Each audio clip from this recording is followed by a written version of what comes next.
First and foremost, I would like to invite up onto the stage, proposing the motion, someone for whom I was her external PhD examiner not many years ago, and she's already a Pro-Vice-Chancellor at the University of Bournemouth, so maybe I've done something right in my career. Please give a warm welcome to Dr. Sonal Minocha.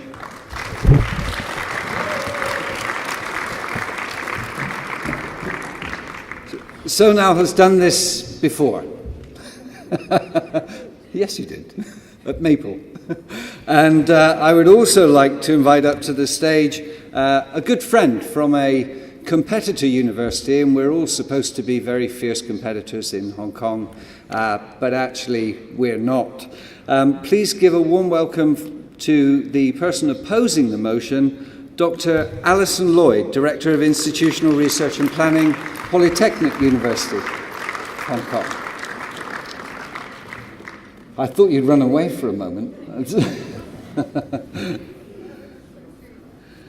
Alison has also taken part in one QS² debate in the past, and both Alison and Sonal are very lively leaders, so I think you'll find the debate very interesting. And then the third person for me to invite up to the stage is a colleague from Multimedia University here in Putrajaya, the president, Professor Dr. Ahmad Rafi Muhammad Ishaq. Rafi, please.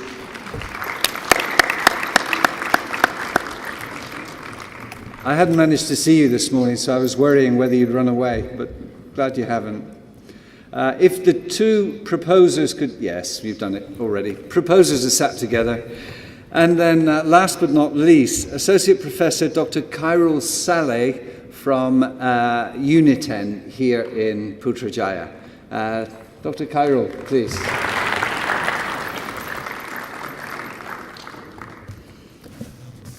Now there's the scary bit, because they weren't able to bring, those of you that have been before know that we have these clickers where you can vote, and then you get a graph come up on the PowerPoint behind. And the idea is that you vote before the debate starts on the motion, and then we see if you're as open-minded as academics should be, but rarely are. After the debate, you actually get to vote again, and we see if you've changed your mind. We see if you really are open to new ideas, or whether you're just fixed in your old, stale ways. So, the first thing I've got to explain to you is that on the slide in front of you, and this is absolutely, I was told this half an hour ago because they couldn't bring the clickers through customs for some reason, and so we're having to go online to do this. Could you please either do whatever it is you do with your mobile phones with that funny little thing in the middle there, the code, and get on to the website, or can you visit http://etc.ch/4FEP. And can you give me some indication when you've done that? If you don't do that, you won't be able to take part in the debate. The way the debate runs is in a moment or two, once you've indicated that you're online, I will ask you to vote. I will read the proposal, the motion, and I will ask you to vote. I will then turn to our distinguished colleagues on the stage, and I will ask each of them to speak in turn. The first speaker will be the proposer for the motion. The second speaker will be the opposer to the motion. Then the seconder for the proposal will speak, and then finally the seconder for the opposer will speak. They will only have 5 minutes. They've been told by me they are not allowed any PowerPoints. They're not allowed any visual aids. I will then open the debate up to you. This is participatory. You will each be able to make a comment. No more than 10 sentences. because I know how academics like to talk. So you get 10 sentences, and even with my very poor grades in mathematics, I can manage to count to 10. Let's see if you can. If you exceed 10 sentences, I will stop you, and I will be ruthless. Okay, so this is the pre-debate poll. You can go ahead and vote if you're online. I hope you're online by now. And we'll see how this changes. I'm going to give you exactly 2 minutes to vote if you haven't already voted. Where's Abdullah? Abdullah from Bahrain. Abdullah, you cannot vote more than once. He has been known to vote several times. Okay, so you have 2 minutes to vote from now, if you haven't already voted. I'm looking at the back to see if anyone there knows what's going on. Is it working? Wonderful. Okay, 1 more minute.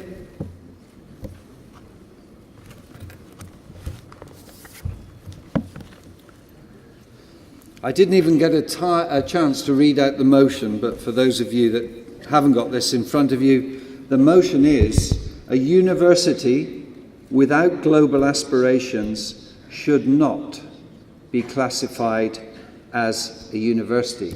Now that comes from the definition from about 1250, 1300, both in English and in Latin. In Middle English it was universite, in Latin it was universitas, which means totality, equivalent to universe. So it's a totality of known or supposed objects and phenomena. And the second explanation, the whole world, especially with regard to humanity. And university, the whole world of learning, especially with regard to humanity. And so that was the motivation. Okay, guys, so before I hand over to Sonal to outline her proposal for the motion, we seem to have you guys, Sonal and Rafi, look like you're well ahead. Remember, everybody in this room, you are your country's elite brains. Part of being an elite brain, if you listen to a lot of what Einstein had to say, is always question. Never stop asking questions. But there's something else. There's no point in asking questions if when you get certain answers you're not prepared to change your mind.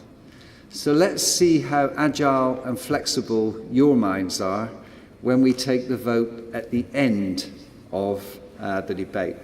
So, okay, I'm going to close the voting now. Has everyone had a chance to vote? Good. Okay, you'll get another vote right at the very end of this debate. So, let's start the debate. Without further ado, I would like to invite to the podium my colleague, Dr. Sonal Minocha, who will speak in support of the motion. Sonal.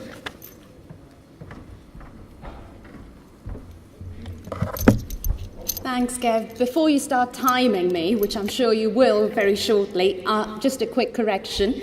I am not a pro at this. What I am a pro at is having dodged Kev for the last 5 years and doing this one. This year he managed to trick me.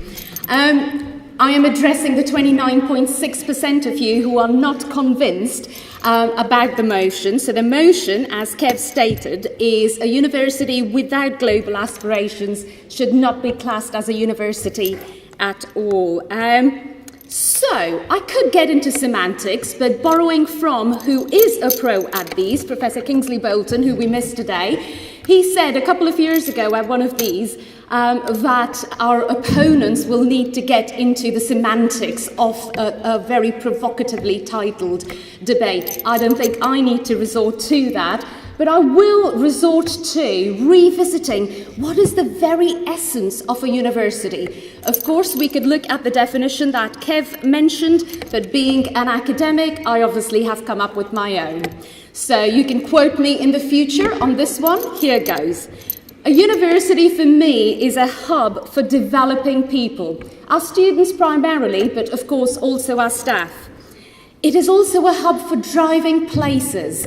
Of course, I look to and think of universities as a physical phenomena, but also as a digital phenomena. It could be placing and shaping the place on a digital scene. So regions, industries, and everything that we do to drive those regions and industries and businesses that we serve.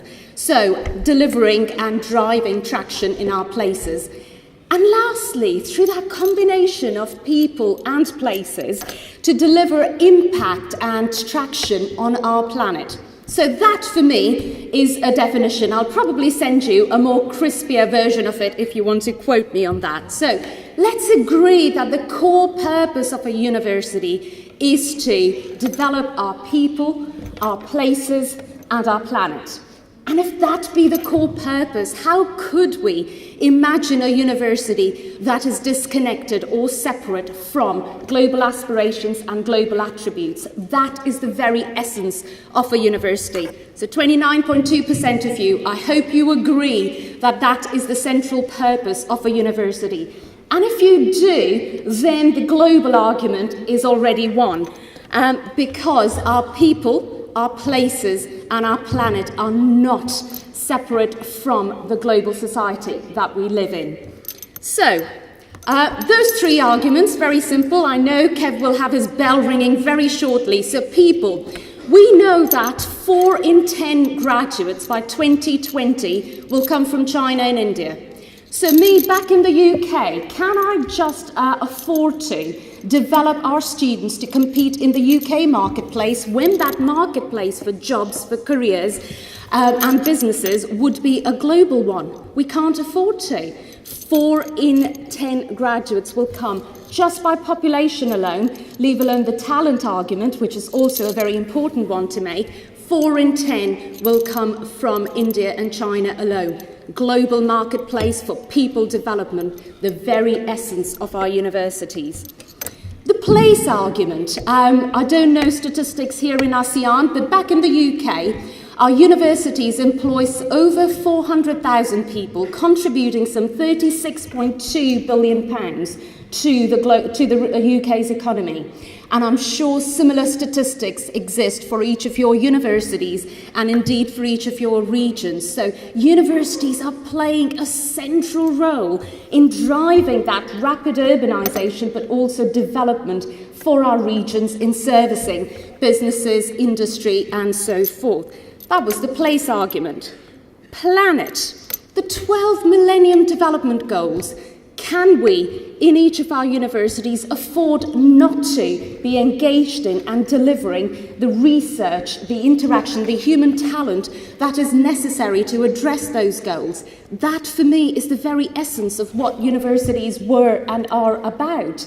That knowledge production, that knowledge exchange. Here goes the bell. So, ladies and gentlemen, you can't afford to have my side lose, because if you do, then you are supporting something that our universities should be very, very much against. But also, all of you here from over 600 places, 600, 700 registrations.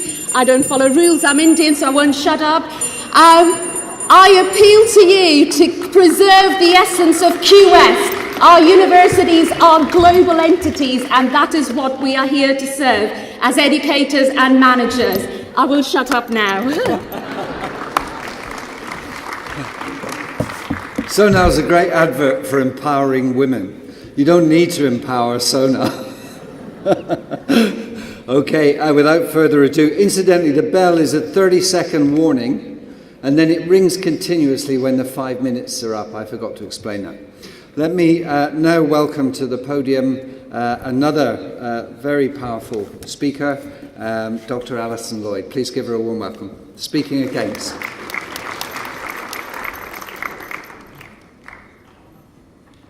Thank you, Kevin. So I'm here to oppose the motion, and I'm here to effectively convince 70% of you why having global aspiration is not for all universities.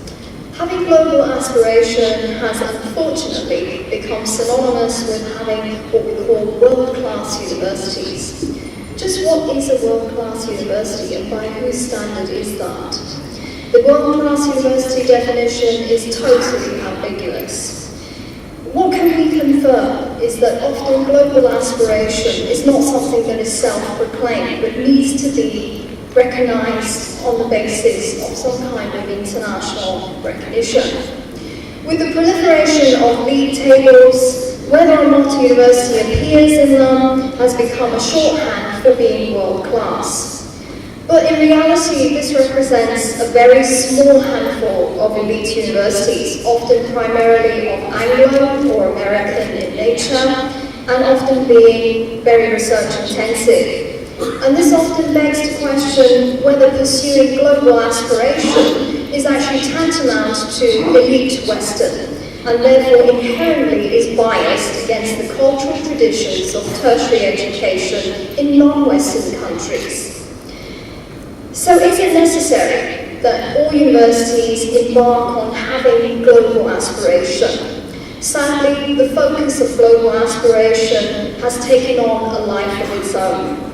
The very skewed focus of global aspiration has led some universities to lose sight of the important fact that a university is a symbol of national history and character. This unrealistic pursuit of global aspiration has sometimes led to the homogenization and the loss of qualities and strengths that make each of our universities unique. Don't get me wrong, having global aspiration is not a bad thing, but is it suitable for every university? The rising trend of having global aspiration has become akin to an educational arms race, with universities under a lot of pressure to compete and make claims about having global aspiration, becoming world-class, and has created a lot of hopes and ambitions of governments around the world. So much so that they hope that their universities appear on or perhaps move up these ranking lists. Several governments around the world have jumped on the bandwagon. Look at the 5-100 initiative of Russia or Japan's top global university project. These types of aspirations have resulted in governments pouring a lot of resources into a very small group of universities in an attempt to make global aspiration a reality. For those institutions that are designated to pursue this route, it also places immense pressure on them to produce very quick ranking results, so much so that in order to attain speedy ranking victories, they often come at the expense of distorting their mission or their long-term goals. Such a fixation on global aspiration means that a university engages less with its local community and is less concerned about local needs. Let's face it, not every university has to have global aspiration, particularly when the more fundamental tertiary education needs are not being met. In some countries, it just makes more sense for universities to develop the best new national universities first. And this is the approach that's been taken by, of course, the US land-grant universities, the polytechnic universities of Germany and Canada, and it is these types of systems that tend to emphasize the diverse learning and training needs of the domestic student population, and can promote more effective and sustainable development than broader global aspirations. Global aspiration is not a viable path for every university. But what is gaining growing consensus is that having high-quality universities are the key to progress. So in closing, ladies and gentlemen, I ask you all to reflect on the question that might some universities actually be better served by developing the most locally relevant system possible without concern of its relative merits in a global comparison. Thank you.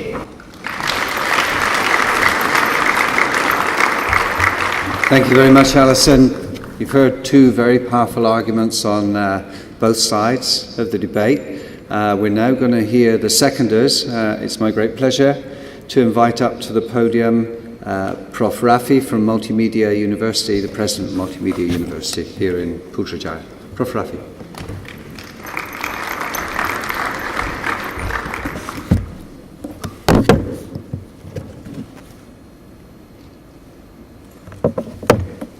Bismillahirrahmanirrahim. Assalamualaikum and very good morning. Thank you, Dr. Kevin, and all members, and of course, most importantly, participants. Let me just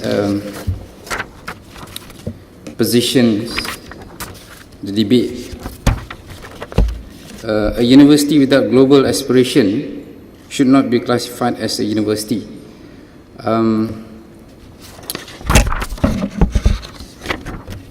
It is important at the end of the day when we produce graduates, and of course the role of the university is to ensure that the graduates have the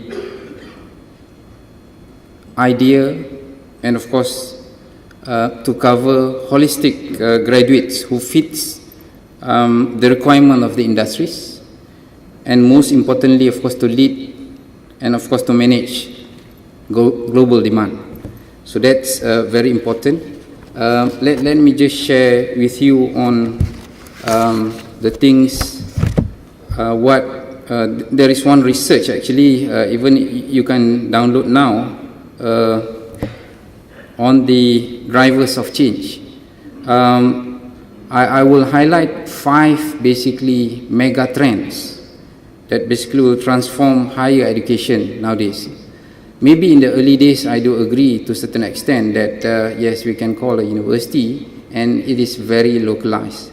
But now it changed, right? Like what we have handphones and so on. So the function even of the handphone is changed, right? In fact, today we do more messaging than the real call. So that's changed. So it is similar to, I would say that university nowadays, it changed. So let me just briefly give you 5 impact on that will impact in any university towards, of course, global aspirations. Number 1 is democratization of knowledge and access. You know that at the end of the day, now the university is basically being accessed not only by locals, but of course international. If you limit yourself, then it is too bad, right? Okay, number 2 is digital technology. You can, both speakers, keynote speakers today already have highlighted that either the university closer to the digital device or system, or the system will come to you. So that's very important, and this is in reflect to all the, of course, blended learning, MOOCs and so on. So that is digital technology. And then the third one is integration with the industry. This one, traditionally, yeah, it is very, very important for us to work with the industry until today. But now the industry changed, and it is not geographically and of course physically in that particular country, and the industry changed, right? We have a classic example of Uber, right? They never own any single taxi, right? But the business model are towards that direction. So as a university, we have to adapt to this kind of change. So that is basically where integration of the industry is very important, and to know the new business model for the new industry. And of course, thirdly, that is third one, and then of course the fourth one is global mobility. So you can see that the emerging markets in principle are becoming global scale competitors in the international student market, right? So if you focus on only local students and of course local market, it would be very, very difficult, right? And I have been personally to many universities. They have tested. If you only concentrate on local students, the quality will go down. So that is a fact. So in a way that that's very important to lock into that. And of course, the last one is on the contestable of market and funding. And funding nowadays, of course, is globally available. So please not to limit to locals. With that, thank you very much. Thanks, Prof. Rafi. You didn't get the long bell. Thank you very much, Prof. Rafi. And then before opening it up to the audience, last but not least, the seconder to the opposition, can I ask you to give a warm welcome to Prof. Khairul.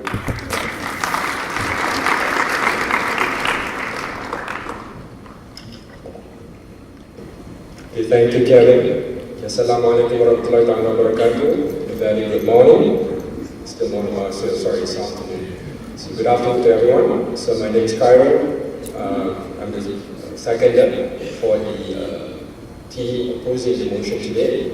So let me begin with a statement that I'm not against global aspiration. I know that each and every one of you here today are in support of global aspiration. That's why you're here, you're in the QS Apple conference today. So we kind of like already predicted the first outcome that the audience will not be with us.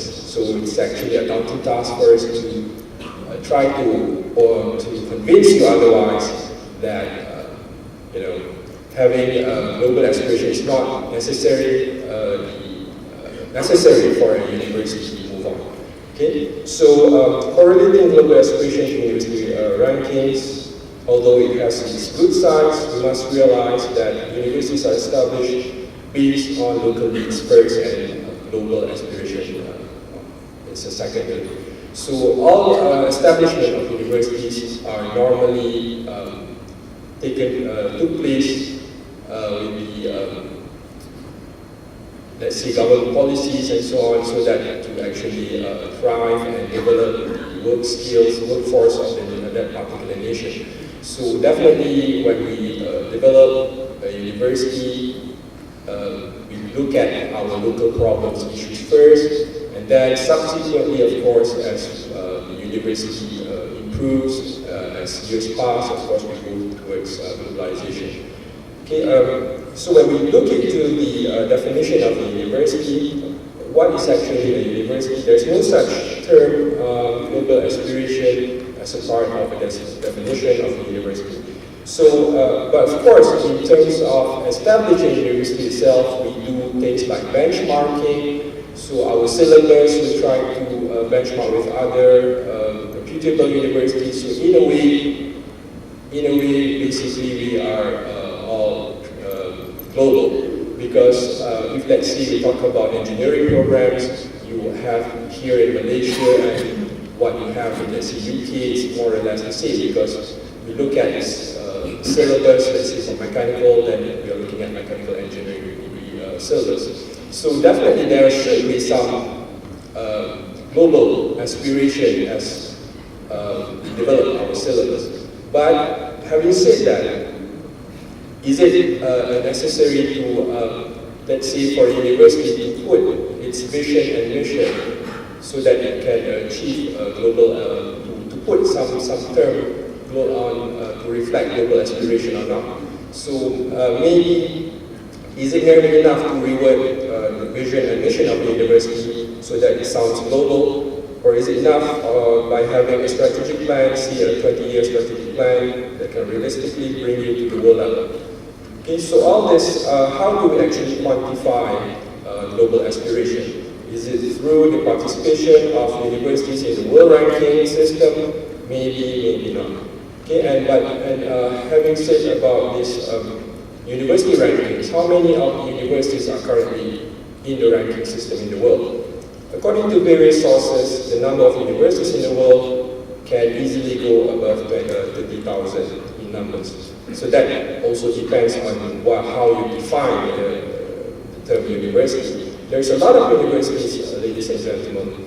So all these universities are in the ranking system?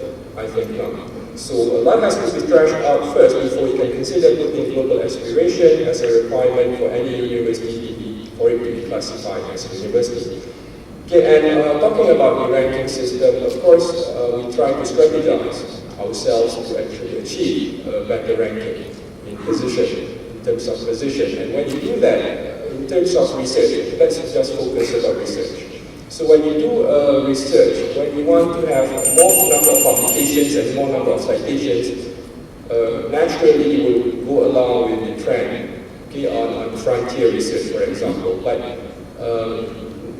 do not forget that the local needs, the local research focus must also be taken into consideration when we talk about research, so that the government or public industries that actually support us in terms of funding will have their return of investment. Thank you very much. Thank you, Prof. Khairul. We now have 20 to 25 minutes to throw the debate out to you on the floor. If you look around, you'll see that there are microphones placed in strategic locations. In the interest of running this smoothly, I'd just like you, first of all, to show your hand if you want to talk either for or against the motion. When you stand up to speak, you have first to say who you are, your institution, and then please indicate whether you're speaking for or against the motion. Then you have 10 sentences, and I have 10 fingers, and I will count the sentences.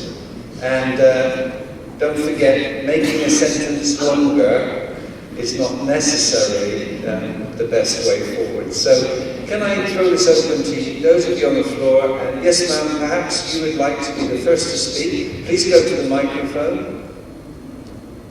Could you please show the lady to the microphone? Thank you very much. Just say who you are, the university you're from, whether you're speaking for or against, and then you have 10 sentences. I am Sheila Ghosh from JIS University, India, Kolkata. I would like to say, in favor of the motion. Okay. My point of saying is that when the universities are going for ranking, and we realize that this ranking is very much essential, is the organizer starting some dialogue with all the appropriate government of the different countries, so that the pressure comes from both the sides. Otherwise, those universities will come forward for the accreditation, for the global accreditation.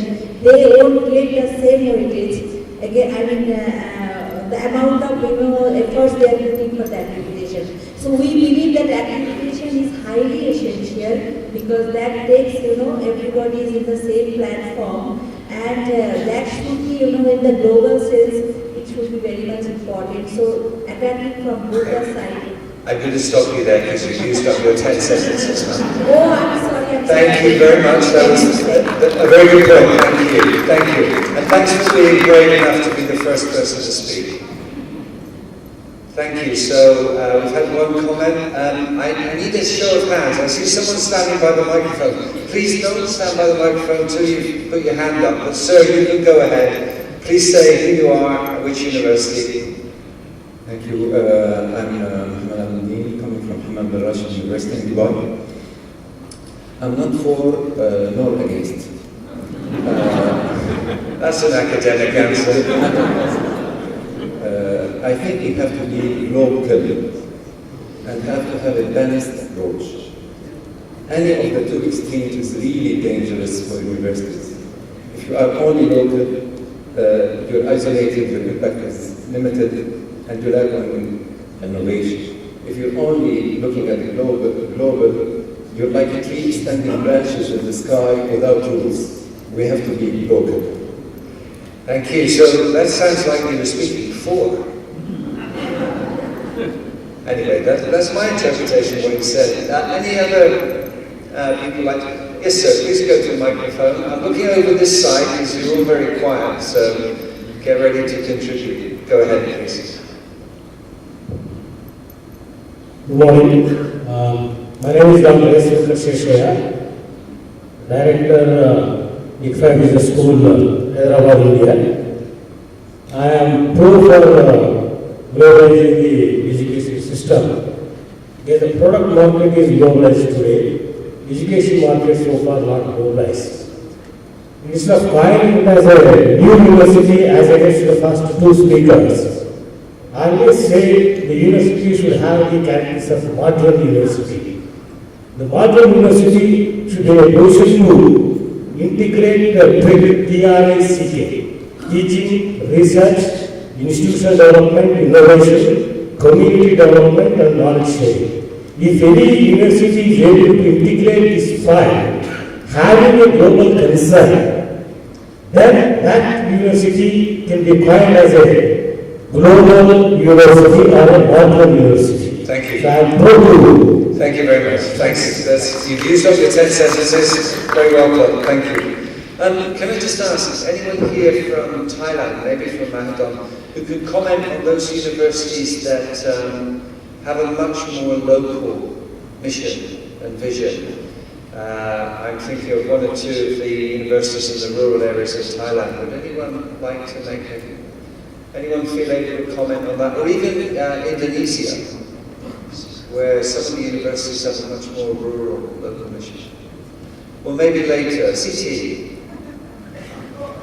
Thank you, CT. CT is from Mahadum in Thailand.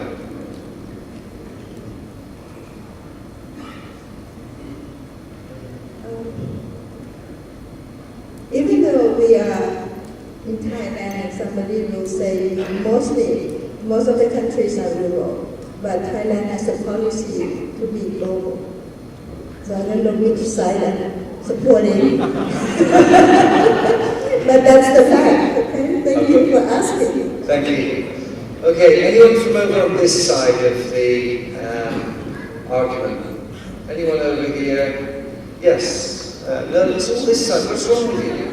Okay, Jim. Jim Panda from Lingnan. I'll save Jim the trouble of saying that. So you can just launch straight into for or against Jim. I'm used to Kevin. It's definitely good. I just think that it may be that this whole sort of globalization is maybe a window dressing. Because when you look around the campuses, the objective is to create the global student. But when you look around a number of campuses, you find that they're all in silos. And we have yet to really resolve that issue. So maybe it's window dressing rather than being anything really that's effective. So I'm speaking against it.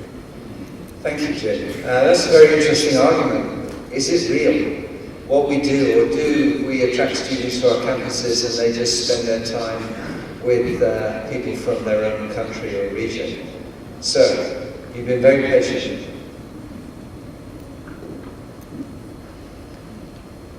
Good morning.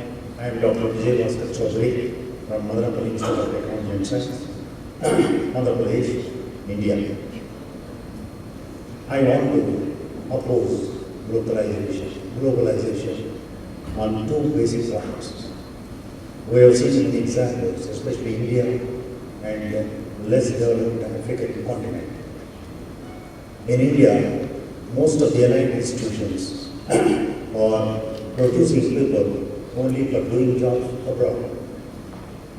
And they are not even doing research on the local issues. Because of that, a lot of brain drain is happening because of this global thought. We, the developing world, have to look internally for solving the local issues.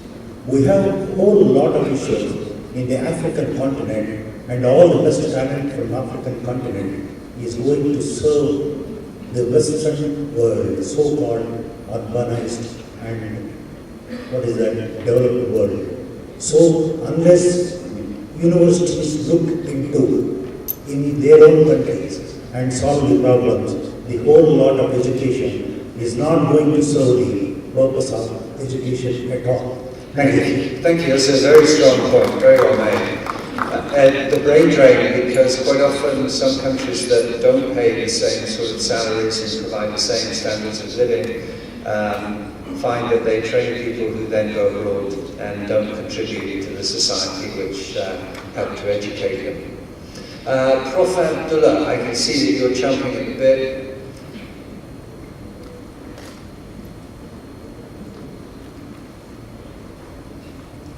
That was a long walk. Abdullah Khairul from Ahmad University in Bahrain. I'm certainly supporting the motion.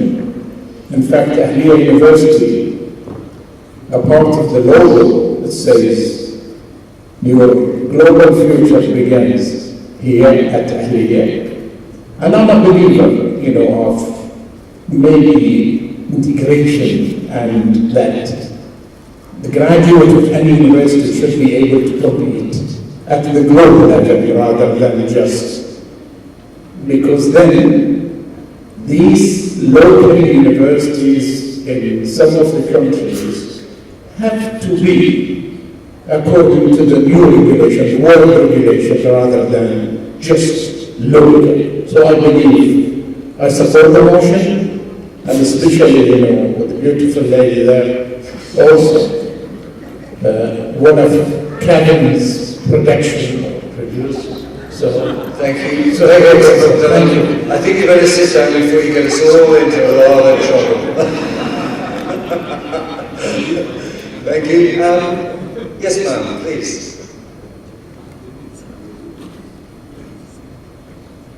So good morning again, everybody. So I'm from China. I'm from Beijing University of Technology. Actually, personally, I used to support this motion, but after debating, so I tend to be transparently not supporting this motion. So, China is a huge country, so with a very embarrassed development in higher education. I think every university has their own mission and vision. So especially for the rural universities, I think their priority should be put rooted in their own region. That's why not all the universities should be called an university, so without global aspiration. So that's my point. So you have to really consider the actual situation of your region and try to target to your vision and mission. Thank you. Thank you, ma'am. I thought I was in trouble then, because in the old Chinese poems, there was never any punctuation. But actually, you did very well, thank you. Sir.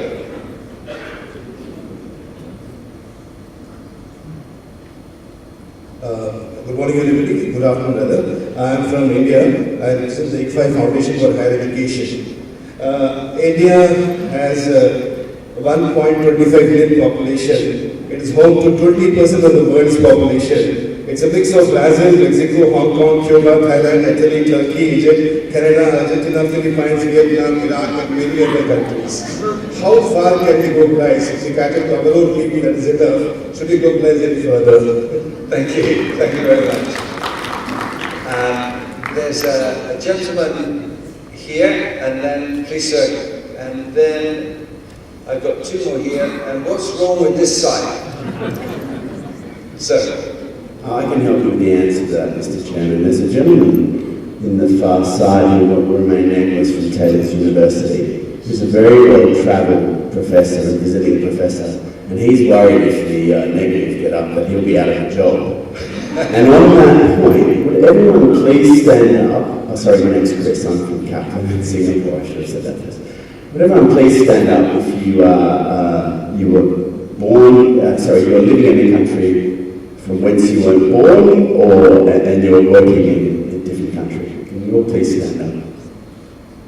So, anyone living in a country other than the one they were born in? Now, there's two ways to look at this. We could look at this by firstly saying that those who agree with the motion, what a wonderful situation. Those against, look at all the wages you can cut from these wonderful people. So there are a couple of points to think about. The last one, I disagree with the premise. I don't think universities should be the place for any kind of dogma about what defines them. Okay, thank you. Thank you very much. That was a bit of exercise for a few of you. I will come to you, gentlemen. I want to go to this side. First of all to Karen, then to you, sir.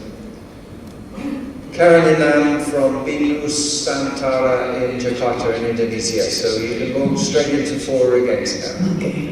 I would say I'm against, and taking the perspective of Indonesia with up to 4,000 higher education institutions, few hundred universities, and few, how do you say, the scope and the location of those institutions around few hundreds of islands.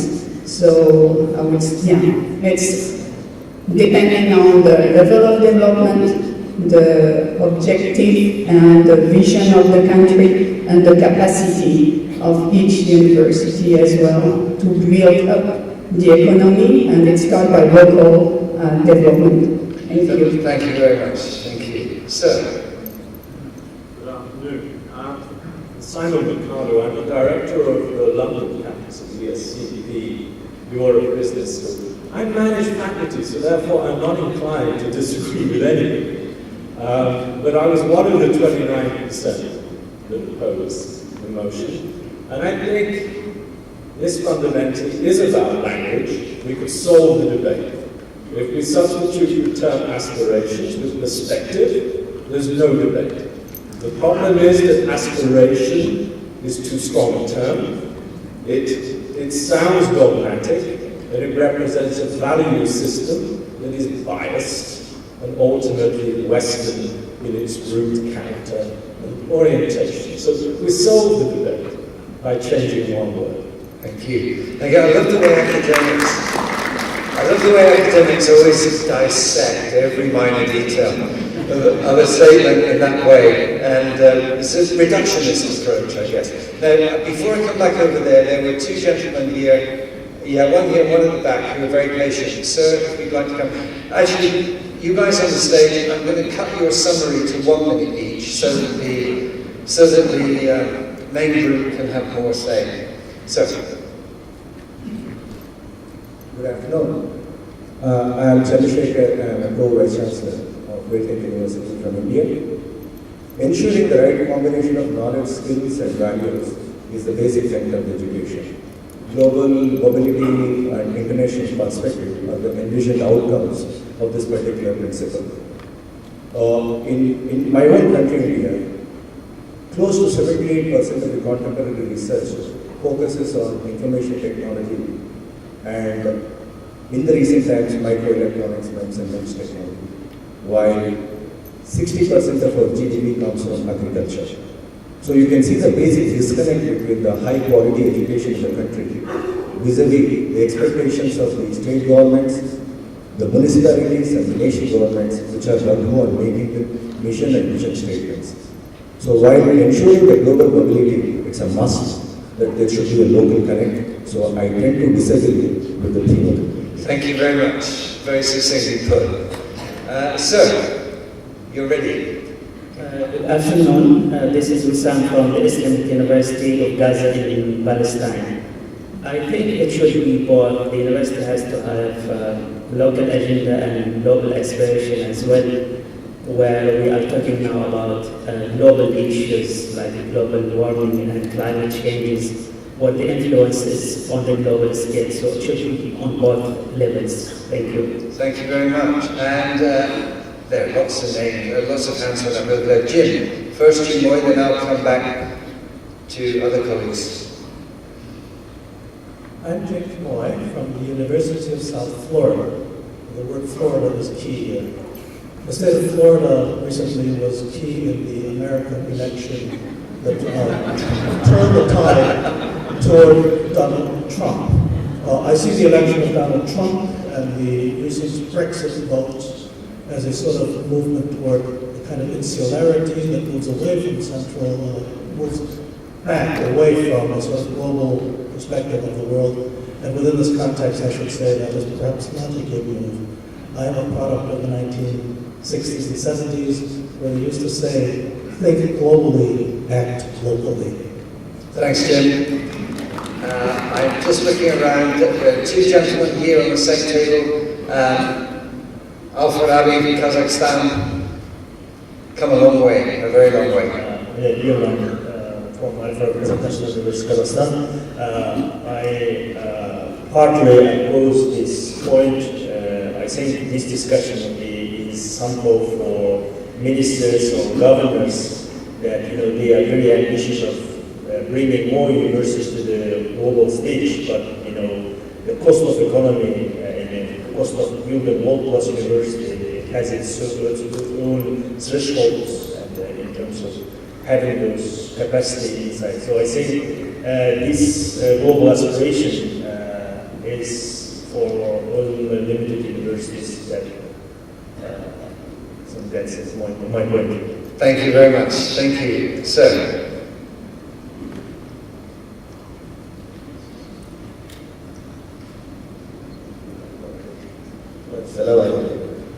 I'm Ahmad from Qatar University. I really think the whole debate somehow is misplaced because it's a continuum. You cannot have a university that has zero global, whatever you call it, aspiration or perspective, and another 100%. It is when we want to start, where actually we put the line. I think if you look at around the world, all universities have multiple national students or faculty members. It really ranges from where you want. But fundamentally, for universities that actually supported by government, they need actually to have that local perspective. Otherwise, they will lose less fund anyway. I mean, nobody is going to fund you to really fund solutions to America. Okay. Thank you, sir. Thank you. Mansour, I'll come to you in a moment. This gentleman here from Japan would also like to make a point. Your university's changed. It used to be Kinki. Exactly. Thank you very much for your comment. And this is our global aspiration for our university to change our English name from Kinki University to Kindai University. Because wherever we go in the global market, they cannot get laughing when we introduce ourselves that we are from Kinki. Then we are very happy with our university name, Kindai University. I'm from Seijisao from Kindai University now. I like the old name better. I thought Kinki was very memorable. Thank you very much. And I want to ask you one question. Then, personally, I believe that we should support for the motion today. But if we cannot call that university without global aspiration, what is the alternative name for that university? The domestic higher institution or something? Thank you very much. Thank you very much. Okay, I'm going to take one more comment from Mansour, then I'm going to hand over to colleagues here for 1 minute summary each. And actually, for a bit of fun, we'll kind of do it so that the opposition has the final word, since they were so far behind. Okay, first of all, I want to revert back to the comment from our friend in India. As a country with 1.2 billion people, he says they have China, they have USA, they have Brazil. I just want to tell them that Bahrain is a country of 1 million people, and we have Brazil, we have Argentina, we have China, we have all the nationalities of the world. Further, I come from Ahliya University, Bahrain. We are a small young university, and for your knowledge, we have 40 nationalities in the university. Further to that, we have collaboration with UK universities, with USA universities, and many others. So we are global, and I totally support globalization. Thank you. Thank you, Mansour. Okay, that's final word. Now I'm going to ask, first of all, Prof. Rafi, if you would sum up for 1 minute the arguments for the motion. 1 minute, please, the guys at the back. Prof. Rafi, please take a stand. Thanks, Kevin. Very interesting debate. Let me just summarize from my, of course, perspective. You notice that at the end of the day, many arguments lies on, again, globalizations, but I hope that we don't limit to only international students and recruitment, because globalization is more than that, which is very important. But the choice again is yours. It's up to us to decide the fundamental of what we meant by globalizations. So that is the most important part. And as long as it gives values to the university and of course to the people, so that's, I believe that we can do some good justice. Thank you very much. Prof. Khairul, speaking against the motion.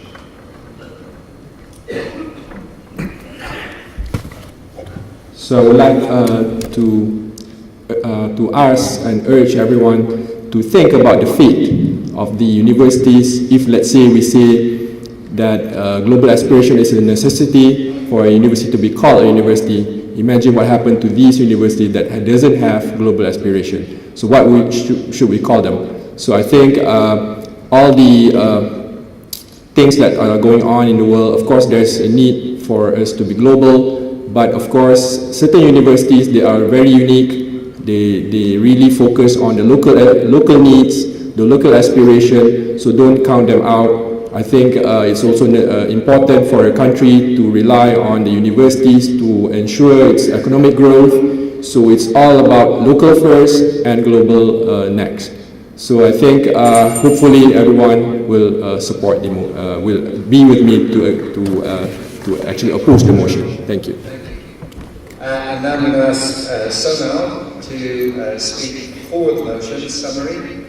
1 minute, Sonal. That's 60 seconds.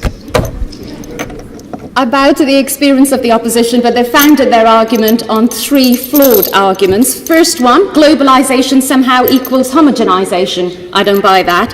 2, world university rankings being a proxy. Sorry, Ben Souter and John O'Leary, if you're in the room today, but they are just a proxy for global aspirations, not the be-all and end-all of global aspirations and what we're talking about. 3, that somehow nationalism is mutually exclusive from globalism, an argument then later echoed by colleagues talking about local versus global, colleagues talking about East versus West, somehow insinuating that globalization is very much a Western phenomena. It may have originated there, but its locus is very much shifting. So I appeal to the 70.2% to stick with me, because universities play a massive role in shaping our regions and nations, and our regions and nations are a subset of the global society. Problems may be local, but solutions are always global. Stick with me.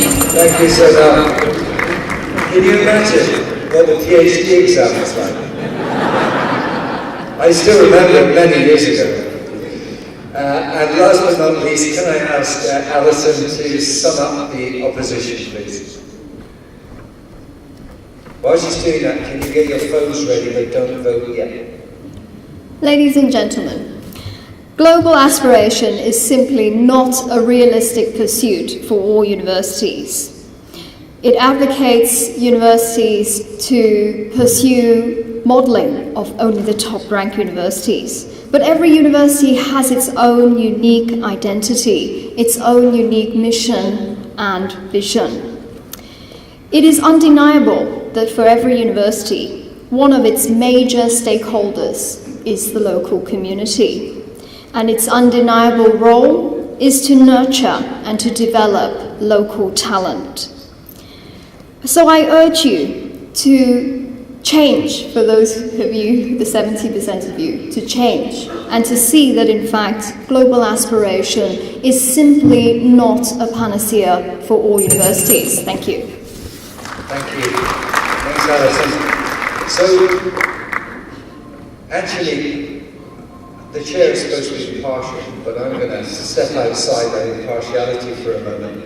I work at a very global university, but I always like to support the underdogs, and clearly the underdogs in this case are Alison and Khairul, who started with a large deficit in relation to the vote. I've heard some powerful arguments about brain drain and the fact that globalization, internationalization is not actually real. And I should also confess that being a psychologist, I made a conscious decision, because they were losing, to move from that side of the stage to this side of the stage, in the hope that that might influence this vote. But I'm being honest, I'm telling you in advance. So what I'd like you now to do is to take out your mobile phones, because I'm glad to see that none of you have laptops.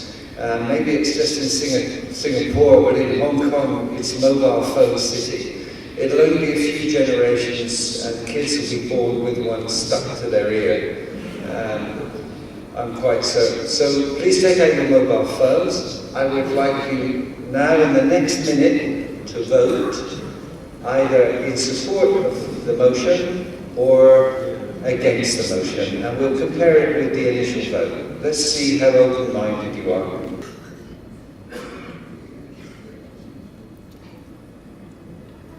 "15 seconds. We'll see who the digital natives are. They'll be able to vote. 5, 4, come on CT, 3, 2, 1. Wow!